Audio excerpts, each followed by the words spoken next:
Hello everyone, आज हम बात कर रहे हैं adoption and maintenance under Hindu law की।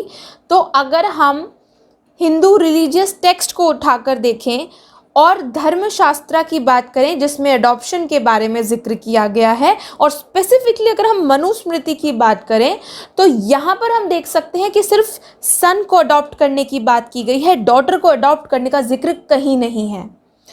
मॉडर्न टाइम्स में अगर हम लेजिस्लेशन की बात करें तो हमारे पास है 1956 का एडॉप्शन एंड मेंटेनेंस एक्ट, जो चाइल्ड को अडॉप्ट करने की बात करता है, जिसमें सन और डॉटर दोनों आते हैं।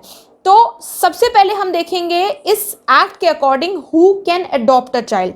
तो अगर हिंदू मेल अडॉप्ट करता है तो उसे सेक्शन 7 के अकॉर्डिंग कंप्लाई करना होगा, और अगर हिंदू फीमेल एक चाइल्ड अडॉप्ट करती है तो उसको सेक्शन 8 के हिसाब से कंप्लाई करना होगा।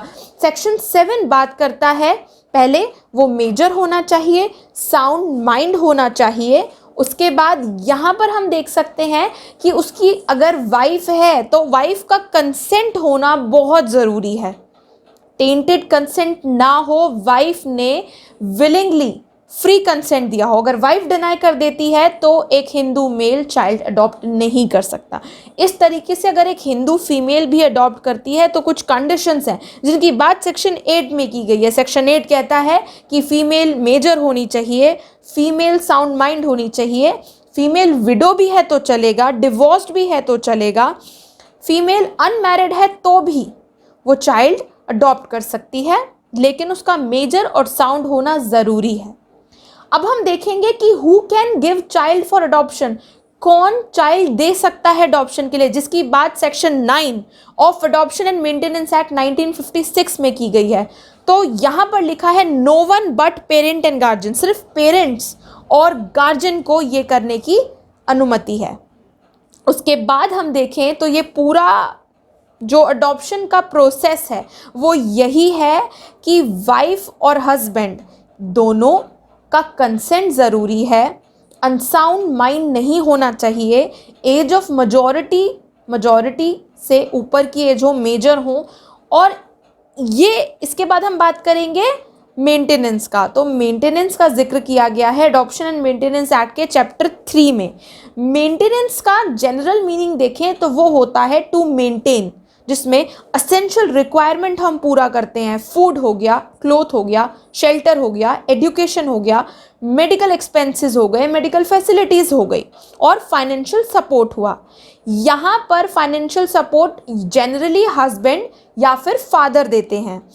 If maintenance is provide to an unmarried daughter, अगर मेंटेनेंस अनमैरिड डॉटर को प्रोवाइड होता है तो यहाँ पर सारे रीजनेबल एक्सपेंस जो अनमैरिड डॉटर के हैं वो मीट करने चाहिए। उसके बाद आता है मेंटेनेंस ऑफ वाइफ। तो वाइफ को, अगर वाइफ डिवोर्स लेती है, वाइफ का डिवोर्स होता है हस्बैंड के साथ, तो वाइफ को मेंटेन करना ज़रूरी है, उसको वो अमाउंट जो भी उसका खर्चा है वो देना बहुत ज़रूरी है। यहाँ पर कोई मिनिमम या मैक्सिमम अमाउंट ऑफ मेंटेनेंस नहीं प्रोवाइडेड है, ये कोर्ट डिसाइड करता है कुछ फैक्टर को कंसिडर करके, जैसे कि हस्बैंड की इनकम क्या है, हस्बैंड कितना कमाता है। वाइफ की रिक्वायरमेंट और हस्बैंड की इनकम को ध्यान में रख के कोर्ट अपने डिस्क्रिशन पे एक अमाउंट डिसाइड करता है। उसके बाद how does wife get maintenance, wife कैसे मेंटेनेंस लेती हैं। तो अडॉप्शन एंड मेंटेनेंस एक्ट 1956 के अंडर सेक्शन 18 के क्लॉज 2 में लिखा है कि how can wife get maintenance. यहाँ पर हम देख सकते हैं कि एक वाइफ तब मेंटेनेंस ले सकती है अपने हस्बैंड से जब उसके हस्बैंड ने उसको डिजर्ट कर दिया हो, या फिर वो उस पर क्रुएलिटी करता हो जिसकी वजह से वो अलग रह रही है और मेंटेनेंस ले सकती है।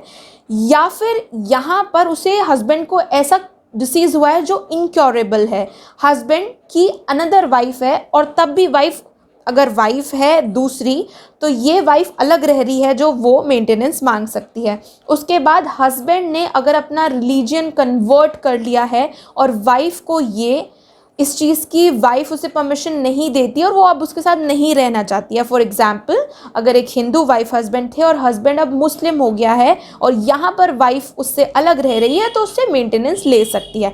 तो it is all about maintenance and adoption that we discuss under adoption and maintenance act 1956। I hope आपको ये वीडियो बहुत अच्छा लगा हो। Thank you.